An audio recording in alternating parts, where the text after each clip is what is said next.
Good morning दोस्तों, life point channel पे आप सभी का स्वागत है।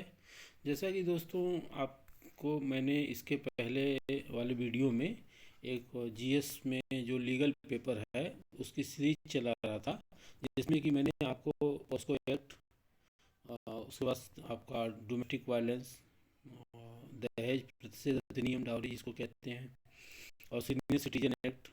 अब इसके बाद मैंने महिलाओं के कार्यस्थल पर लैंगिक उत्पीड़न निवारण प्रतिषेध और प्रतितोष अधिनियम 2013 के संदर्भ में वीडियो अपलोड करने जा रहा हूँ। दोस्तों, ये वीडियो आपके जो उत्तर प्रदेश में आपका न्यायिक सेवा सिविल एग्जाम होने वाला है जिसका, तो उसके संदर्भ में ये वीडियो आपके लिए महत्वपूर्ण है, क्योंकि इसमें आपको जो माइनर एक्ट जोड़े गए हैं जीएस पेपर में लीगल के लिए, तो इसमें आपके लिए बहुत ही महत्वपूर्ण है। और आप लोगों ने इस पर बहुत ही सराहा है, जो वीडियो मैंने अपलोड किया है इस आपने मेरा उत्साहवर्धन भी किया है। तो दोस्तों आते हैं, हम देखते हैं कि जो आपका सेक्सुअल हरासमेंट एक्ट है तो उसमें क्या प्रावधान है। Sexual harassment of women at work place prevention provision and redressal act 2013। तो दोस्तों इसमें मैं आपको सामान्य सी जो इसमें कुछ प्रावधान है जिसकी रूपरेखा कहते हैं, ड्रॉफ है, उसको मैं आपको बता दूं कि इसमें टोटल जो है 8 चैप्टर हैं और 30 सेक्शन हैं। और ये जो राज्यसभा द्वारा 26 फरवरी 2013 को पारित किया गया, उसके बाद लोकसभा द्वारा 11 मार्च 2013 को, और राष्ट्रपति द्वारा 22 अप्रैल 2013 को साइन की गई। और इसके बाद इसका प्रवर्तन जो है आप देख रहे होंगे कि 9 दिसंबर 2013। अगर ये डेट आपको भूलती है तो आप मानवाधिकार दिवस 10 दिसंबर याद कर सकते हैं, तो उसके पहले का दिन महिलाओं के लिए होगा।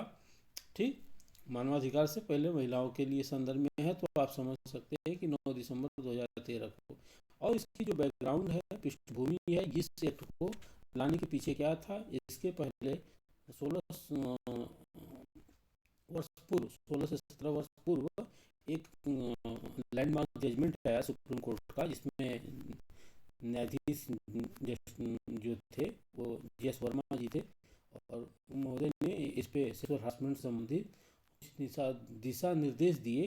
क्योंकि भारत में आईपीसी में अंग विक्षेप के संदर्भ में कुछ था, किंतु रेप के संदर्भ में था, किंतु सेक्सुअल हरासमेंट के संदर्भ में ऐसी कोई प्रावधान प्रोविजन न आईपीसी में न ही भारतीय विधि की किसी अन्य अधिनियमों या संविधियों में इस तरह के प्रावधान थे। तो इसी बैकग्राउंड को, मतलब खालीपन को देखते हुए, विधि जो खालीपन था, जो खोज था, इसको समाप्त करने के लिए जी.एस. वर्मा ने इस पर जजमेंट दिया और एक लंबा चौड़ा दिशा निर्देश दिया, और गवर्नमेंट को तब तक के लिए इसको लागू करने के लिए कहा जब तक वो एक्ट नहीं बना सकती। किंतु गवर्नमेंट 16 वर्षों तक इस पर मौन साधे रही। उसके कान जो कान होता है उस पर जू नहीं रहेगा। तो कहा जाता है कि इसके पहले 2011 में एक केस होता है, मानवाधिकार निर्भया कांड होता है, जिसमें कुछ लड़कियां थी, उनको निर्भया नाम की एक संगठन था, तो उसमें उसके साथ रेप किया जाता है। और ऐसी घटनाएं बहुत ही दिल्ली में फैल जाती है, और पूरे भारतवर्ष में रोड मार्च होते हैं, सब चीज़ें, और दिल्ली में धरना प्रदर्शन होते हैं, जिससे कि सरकार बौखला गई और इस पर तुरंत जी.एस. शर्मा कमेटी गठित करके इस पर अपनी रिपोर्ट सौंपने को बोली। और रिपोर्ट कमेटी ने अपने जो समय अवधि दी गई थी उसके भीतर ही वो रिपोर्ट सौंप दी, और इसी को ध्यान में रखते हुए एक बनाया गया। किंतु इसके पहले भी जो विशाखा केस आता है, उसमें जो कोई अधिनियम नहीं था, कोई संविधि नहीं थी, कोई अंतर्राष्ट्रीय विधि नहीं थी, किंतु जो सुप्रीम कोर्ट ऑफ इंडिया थे, जिसमें जी.एस. वर्मा न्यायाधीश थे, उन्होंने इस पे एक जजमेंट को हवाला दिया कि भारत जो है महिलाओं के प्रति सभी प्रकार के विभेदों से दूर करने संबंधित अभिसमय, जो अंतर्राष्ट्रीय अभिसमय है और लिखत है, उसके संदर्भ में, जिसको हम सीडा नाम से जानते हैं, ठीक, तो उसका जो है इंडिया पार्टी है। जब इंडिया पार्टी है 1979 का है, तो उसमें इंडिया पार्टी है, तो वो 25 जून 1993 में उसका समर्थन किया था। तो उसी को आधार बना करके विशाखा केस में जजमेंट दिया गया और गाइडलाइन जारी की गई, और उसी गाइडलाइन को ध्यान में रखते हुए 2013 में इस एक्ट को बनाया गया। तो जैसा कि मैंने आपको इसकी पृष्ठभूमि बता दी, दोस्तों एक्ट के संदर्भ में, तो एक्ट के संदर्भ में आते हैं तो आपको देख सकते हैं इस एक्ट के संदर्भ में हम आते हैं सेक्शन 1 में। तो यहाँ पे देख सकते हैं कि जो उद्देश्य क्या है इसका है कि जो महिलाएं हैं उनके प्रति अगर कोई लैंगिक उत्पीड़न किया जाता है तो पहले तो उसको प्रतिषेधित करना है, उसको रोकना है। दूसरा, अगर प्रतितोष देना है उनका, प्रतितोष के साथ साथ उसका निवारण भी करना है। ठीक, तो इस तरह से इस अधिनियम के उद्देश्य के संदर्भ में बताया गया। और अधिनियम की जो नाम है, आप पहले मैं बता रहा हूँ बार बार, sexual harassment of women at work place, women at work place prevention provision and radiation act 2030। अब इसके बाद इसके लागू होने की तिथि मैंने आपको बता दी कि 9 दिसंबर 2013 है। इसके बाद इसको केंद्र सरकार के सूची द्वारा किया जाता है, इसका संपूर्ण भारत में लागू होना है। अब अधिनियम में कुछ डिफिनेशन दी गई हैं, जिसमें कि अगर 2A में देखें तो इसमें व्यथित महिला के बारे में बताया गया है कि व्यथित महिला कौन होगी। तो इसमें कहा गया किसी कार्यस्थल संबंध में किसी भी आयु की ऐसी कोई भी महिला, चाहे वो नियोजित हो या न हो, मतलब किसी एम्प्लॉयमेंट में हो या न हो, जो प्रत्यार्थी द्वारा लैंगिक उत्पीड़न के किसी कार्य के अधीन रहने का अभिकथन करती है, तो किसी निवास गृह या गृह के संबंध में किसी भी आयु को ऐसी महिला जो ऐसी किसी निवास गृह में नियोजित है। ठीक, इसके बाद समुचित सरकार के बारे में बात की गई है। समुचित सरकार 2B में दी गई है। तो इसमें राज्य सरकार केंद्र सरकार दोनों आती हैं। अध्यक्ष की बात है। स्थानीय समिति परिवार समिति के बारे में 7 में बताया गया। घरेलू कर्मकार के बारे में बताया गया। घरेलू कर्मकार के संदर्भ में ये बात कही गई कि कोई भी महिला अभिनेता है जो किसी गृह में पारिश्रमिक के लिए क्या करती है, वह करती है। तो यहाँ पे आप देख सकते हैं पारिश्रमिक के लिए वर्क करती है। ठीक, तो वो माना जाएगा घरेलू कार्य को करने के लिए नकद रूप से या वस्तु के रूप में प्रत्यक्ष रूप से या किसी अभिग्रहण के माध्यम से अस्थायी या स्थायी रूप से आंशिक या पूर्णकालिक आधार पर नियोजित किए, किंतु इसके अंतर्गत नियोजक कुटुंब का सदस्य नहीं आता है। ठीक, इसके बाद हम आते हैं इसके मेन डिफिनेशन जो है नियोजक की है। इसके बाद हम देखते हैं कि सबसे मेन जो डिफिनेशन इसमें है आंतरिक समिति है, 4 में दिया गया है। 6 में जो दिया गया है स्थानीय समिति, इसके जो सदस्य हैं पीठासीन अधिकारी होंगे। अब आते हैं लैंगिक उत्पीड़न। लैंगिक उत्पीड़न को आप देख रहे हैं 2N में परिभाषित किया गया है। ठीक, 2N में परिभाषित किया गया है। इसमें कहा गया है कि sexual harassment includes any one और मोर of the following unwelcome act or behavior whether directly or indirectly implication, namely physical contact or advantage। मतलब क्या करना, शारीरिक संपर्क या फायदा उठाना, शारीरिक संपर्क या फायदा उठाना। दूसरा, demand and request for the sexual, अनुरोध मतलब कि लैंगिक पक्षपात की मांग करना। लैंगिक मतलब से संबंधित कोई मांग करना, डिमांड करना या विरोध करना। फिर मेकिंग सेक्सुअल कलर्ड रिमार्क मतलब लैंगिक अर्थ वाली कोई टिप्पणी टीका करना या उसके रंग चिन्ह दिखाना। इसके बाद शोविंग द प्रोनोग्राफी मतलब अश्लील साहित्य दिखाना, ये भी लैंगिक उत्पीड़न के अंतर्गत आएगा, सेक्सुअल हरासमेंट के अंतर्गत।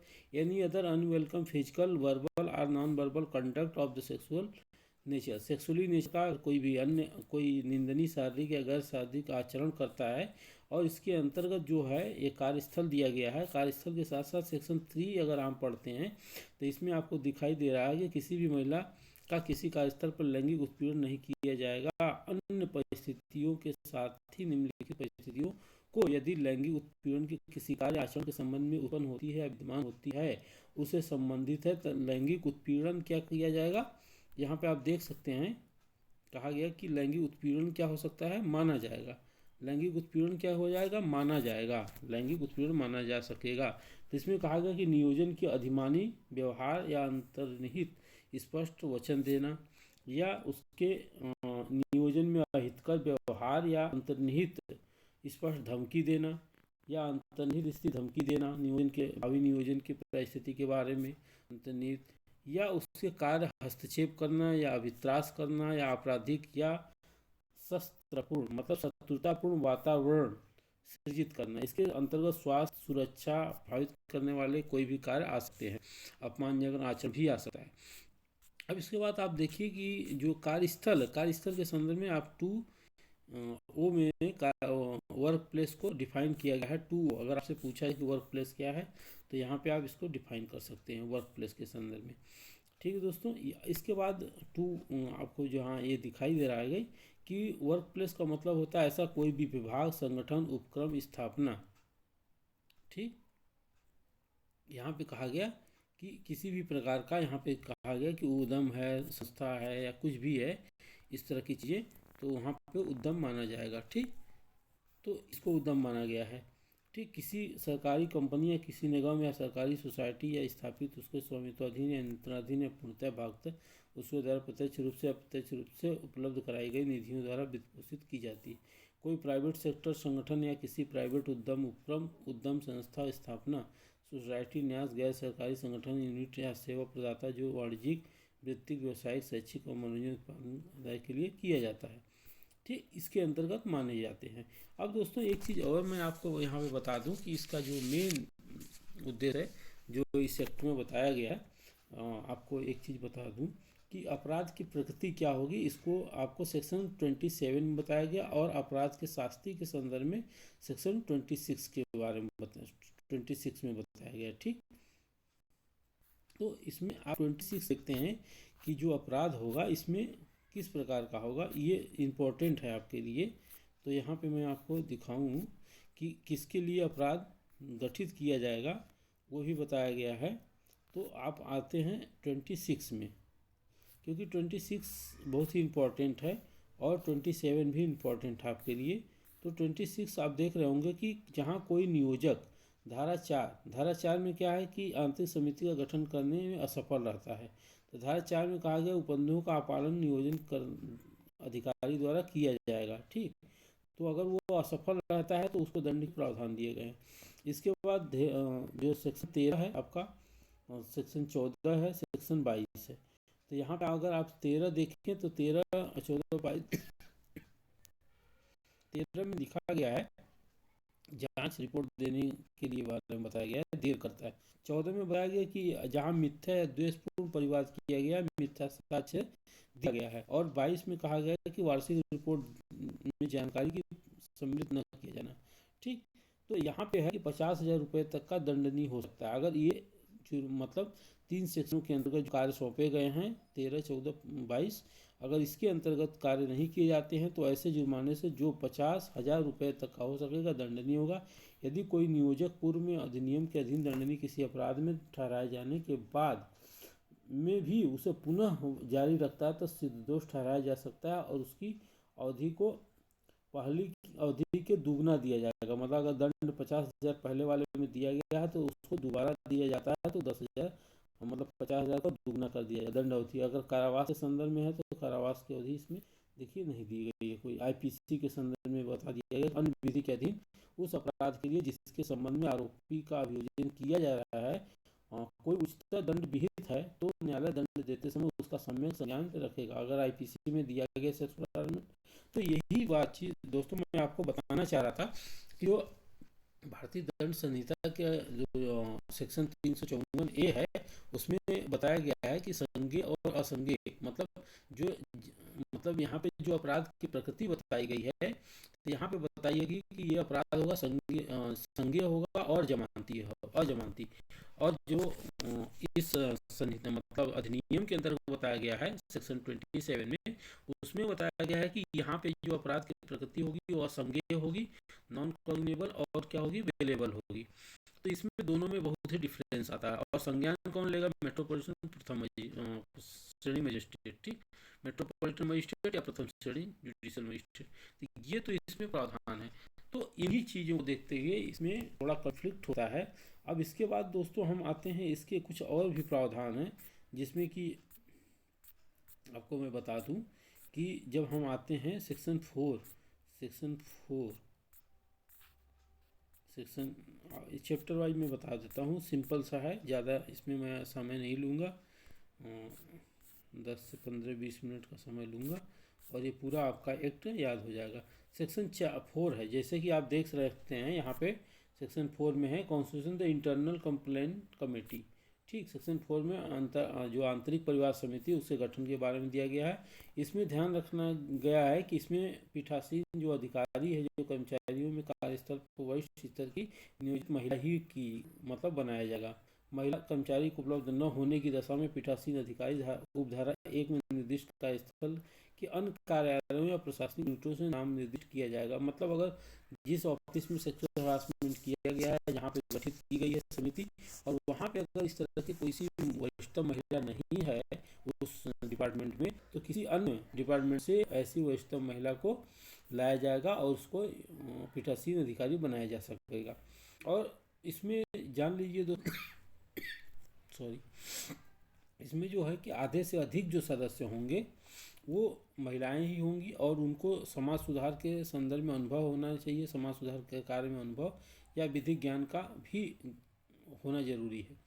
और इसके बाद अब हम सेक्शन इसमें दिया गया है कि जो आंतरिक सीमा जब समिति या पीठासीन अधिकारी होगा या प्रत्येक सदस्य नाम निर्देशन की तारीख से 3 वर्ष तक उनका कार्यकाल होगा। इसके बाद आप आ जाइए सीधे सेक्शन 5 पे। सेक्शन 5 में आप देखिए स्थानीय एक्सटर्नल कमेटी के बारे में, constitution the local complaint committee या एक्सटर्नल कमेटी भी कहते हैं इसको। तो जिला अधिकारी की सूचना पे इस तरह से जिला मजिस्ट्रेट, अपर मजिस्ट्रेट, कलेक्टर या कलेक्टर से निम्न पद का कोई भी नहीं होगा, जिला अधिकारी के रूप में सूचित किया जाता है। स्थानीय परिवार समिति का गठन और उसकी अधिकारिता वही होगी जो ये समिति स्थानीय समिति द्वारा गठित और परिवार के संदर्भ में बताया जाएगा। अब इसकी है कि जिला अधिकारी ग्रामीण या जनजातीय क्षेत्र या ब्लॉक, तालुक, तहसील, जहाँ नगर पालिका वार्ड है वहाँ पे भी इस तरह की समिति के एक नोडल अधिकारी की नियुक्ति कर सकता है, और इस अधिनियम के लागू होने के 7 दिन के भीतर ऐसा उसको करना आवश्यक है। फिर इसके बाद स्थानीय समिति की संरचना और कालावधि है। तो अध्यक्ष की बात वही है, महिलाओं समस्या से संबंधित प्रख्यात होना चाहिए, उसको ज्ञान होना चाहिए समाज सुधार के संदर्भ में, ठीक, उसको विधि का ज्ञान होना चाहिए, उससे नाम निर्दिष्ट होना चाहिए। तो इसमें भी वही चीज़ें हैं। अल्पसंख्यक महिला, इसमें आधे से अधिक महिलाएं को रखा गया है, 3 वर्ष उसका कार्यकाल होगा।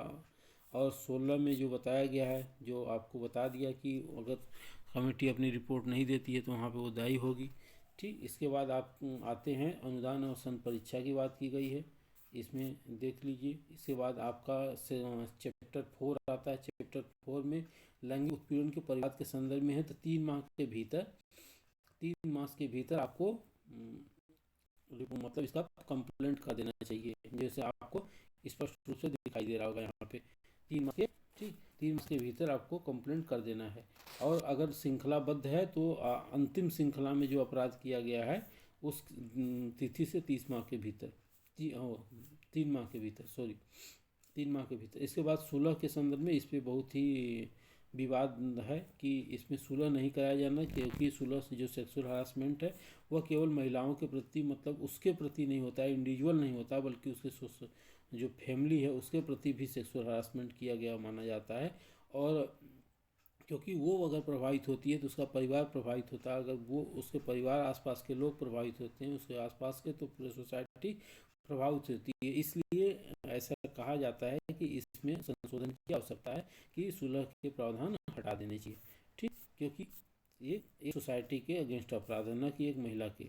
इसके बाद परिवार के बारे में जांच की है, जांच इसमें कराई जाएगी। जो कर्मचारी है घरेलू कर्मकार है तो वहाँ पे भारतीय दंड संहिता 509 भी लागू होती है। उक्त महिला के संगत के अधीन मामला रजिस्टर करने के 7 दिन के भीतर पुलिस परिवार भेजेगी, रिपोर्ट भेज देगी। परिवार मतलब अगर यह किया गया है तो उसकी तुरंत वो रिपोर्ट लगा देगी 7 डेज के अंदर।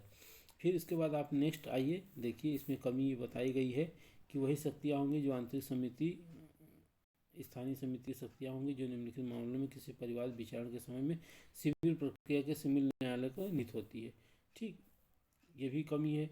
हाजिर और समन करने की सबसे प्रक्रिया उसी को अपनाया गया है। और यहाँ पे 90 दिन दे दिया गया है कि जो भी जांच 90 दिन की अवधि के भीतर सौंप दी जाएगी। और जांच लंबित रहने के दौरान कार्रवाई के संदर्भ में आप देख सकते हैं यहाँ पे दिया गया है। तो जो भी कार्रवाई है वो 3 माह के परिवार के संदर्भ में, जाँच 90 दिन के, और कार्रवाई 60 दिन में पूरी कर दी जानी चाहिए। किंतु कार्रवाई 60 दिन में पूरी हो जाती है 3 माह में अगर परिवाद किया जाता है घटना घटित होने के, और 90 दिन ये दी जाता है तो 90 दिन जांच होने के बाद 60 दिन में कार्रवाई करना। तो कितना हो गया 9 6 15, मतलब आपको 5 महीने हो गए। उसके बाद भी वो 90 डेज मतलब अपील दिया गया। तो इस तरह से 90 डेज में 3 माह और जोड़ दिए तो 8 माह, मतलब 3 माह इधर, तो साल भर मतलब किसी महिला के साथ सेक्सुअल हरासमेंट होता है तो 1 ईयर लग जाते हैं उसको दंडित करने में। तो इस तरह के प्रावधानों को थोड़ा और स्पीडी ट्रायल के माध्यम से करना चाहिए, जिससे कि इसमें और कमियां हैं, जैसे कि हाँ स्थानांतरण के संदर्भ में है कि उस महिला का किया जाता है जो व्यथित महिला है, जिसके साथ सेक्सुअल हरासमेंट किया गया है।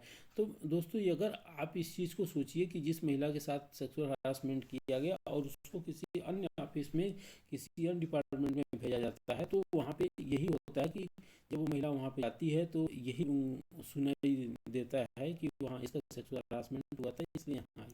तो उसमें एक हीन भावना पनप जाती है, बल्कि उस व्यक्ति को करना चाहिए जिसने ऐसा सेक्सुअल हरासमेंट किया है उस महिला के साथ, उसको दौड़ाना चाहिए, उसको ट्रांसफ़र करना चाहिए। ये कमी है इस एक्ट की। दूसरा है व्यतीत महिला 30 दिन की अवधि तक छुट्टी पे जा सकती है, तो छुट्टी पे चलो ठीक है, एक तरह से उसको थोड़ा मेंटली होगा, सांत्वना होगी, बट इस तरह का नहीं, उसको छुट्टी पे भेजना चाहिए और सैलरी जो जिसने किया है उसको 3 महीने की छुट्टी पे भेजना चाहिए। और उसको एनालिसिस हो, रियलाइज हो, जिससे कि उसको ये लगे 3 महीना जब वो घर पे बैठे रहेगा उसकी सैलरी नहीं मिलेगी, तो ऐसी स्थिति में उसकी सैलरी रोक देनी चाहिए, पेंडिंग कर देनी चाहिए, जिससे कि 3 महीने में उसको एहसास हो कि हमने गलत किया है किसी महिला के साथ। यहाँ पर क्या है, एक्ट में महिला को ही छुट्टी पर भेज दिया जा रहा है, व्यतीत महिला किसी अन्य हाथ रात जो की जाए ये करने की बात की गई है। फिर इसी तरह व्यथित महिला को मंजूर की गई छुट्टी के अतिरिक्त कोई जैसे अन्यथा हकदार होती है तो दिया जाएगा उसे। ठीक, इसके बाद जांच रिपोर्ट के बारे में कहा गया है कि वो 10 दिन के अवधि के भीतर जब जिस समिति की आंतरिक समिति या स्थानीय समिति के पास जाती है तो वो अपनी रिपोर्ट 10 दिन के अंदर भेज देगी। फिर इसके बाद आप आते हैं, इसके बाद आपका सेक्शन जो है 14, सेक्शन 14 में जैसा मैंने बताया कि यहाँ पे भी दंडित करने का, इसमें भी संशोधन की बात की जा रही है कि जिस महिला ने मान लीजिए किसी पे आरोप लगाया और वो ये सिद्ध नहीं कर पाती है क्योंकि वो खुद ही तो परेशान है, उसको सिद्ध करना है और सुपीरियर के सामने सिद्ध करना है जिसके सामने वो कार्य कर रही है। तो ऐसे ही कोई सुपीरियर के सामने जो ऑफिस में कार्य करता है ये जूनियर, तो उस सुपीरियर से बात करने में थोड़ा सा लिहाज रखता है, शर्म रखता है, थोड़ी सुपीरियरिटी का थोड़ा कॉन्सेप्ट बना रहता है। तो ऐसी स्थिति में उसको अपने आप को सिद्ध करना उसके सामने मुश्किल होता है, इसलिए यहाँ पे पैनल बल की बात की जा रही थी, इसमें संशोधन करने की बात। ठीक, तो यहाँ पे उसी को दंडित किया जा रहा है, अगर वो सिद्ध नहीं कर पाती है तो वो मिथ्या मान लिया जाएगा और किसी तरह का साक्ष्य भी दी है, अगर वो सिद्ध नहीं होता तो मिथ्या साक्ष्य मान लिया जाएगा। तो इस तरह से महिला को ही यहाँ पे दबाने का प्रयास किया गया है, इसलिए कहा गया है कि एक्ट जो बनाया गया है ये पूरी पितृसत्तात्मक सत्ता को ज़्यादा ही प्रोग्रेस करता है। इसके बाद प्रतिकर की बात की गई है, मानसिक आघात, पीड़ा, ये सबसे संदर्भ में, और इसमें एक सबसे बड़ी अच्छी बात की गई है, जो प्रत्यार्थी है जिसके अगेंस्ट कंप्लेंट किया गया रिस्पोंडेंट है, उसकी आय और वित्तीय स्थिति के अनुसार ही उसको क्षतिपूर्ति प्रदान की जाएगी, प्रतिकर राशि। ठीक, तो इसके बाद यहाँ पे आप देख सकते हैं कि परिवार के संदर्भ में प्रतिशत सार्वजनिक सूचना अगर कोई देता है तो अगर उसको प्रकाशित करता है तो यहाँ पे सार्वजनिक प्रकाशन पे दंड दिया गया है। अगर प्रकाशित हो जाता है तो उसको 5,000 रुपये का दंड दिया जा सकता है। ठीक, उसके संदर्भ में अगर कोई न्यूज़पेपर प्रकाशित करते सॉरी दोस्तों। फिर इसके बाद परिवार के अंतर वस्तु कार्रवाई को सार्वजनिक करने के संदर्भ में यही चीज़ें मैंने आपको 16 में बताया। 18 में अपील के संदर्भ में है कि अगर उस जो स्थानीय समिति है या आंतरिक समिति उसके जजमेंट से, उसके आदेश से जो पीड़ित महिला है वो व्यथित है तो वो 90 दिन के भीतर उस आदेश की तारीख से अपील कर सकती है। इसके बाद नियोजक का कर्तव्य बताया गया है, नियोजक का कर्तव्य धारा 19 में बताया गया है। इसके बाद आपका इसमें ज़्यादा इम्पोर्टेंट नहीं है।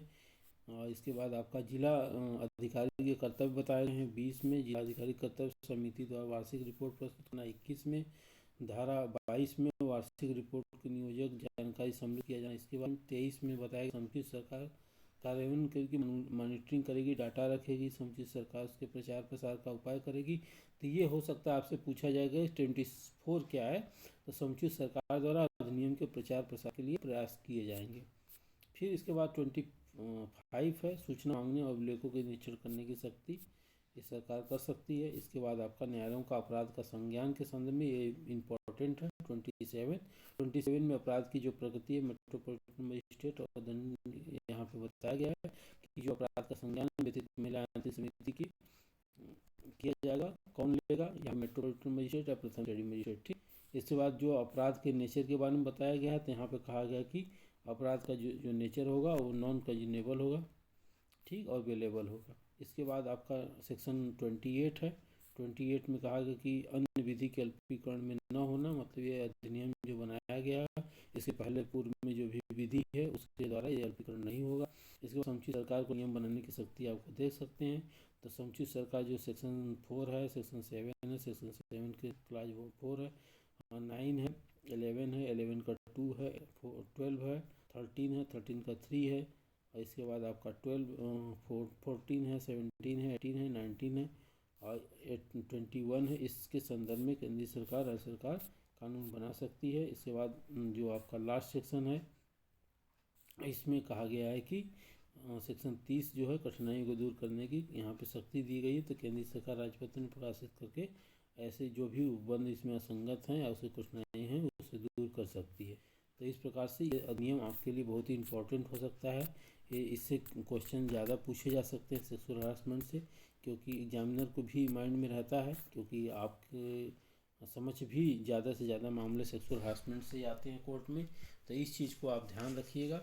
और दोस्तों इसमें मैं बता दूं कि जो आपका सेक्सुअल हरासमेंट एक्ट है इसके संदर्भ में विशाखा जो केस है आपका वो इम्पोर्टेंट हो जाता है। विशाखा केस के संदर्भ में अगर आपसे पूछा जाता है तो आप इसमें बता सकते हैं। यहाँ पे मैं आपको दिखा रहा हूँ जो विशाखा केस है आपके, इसमें यह विशाखा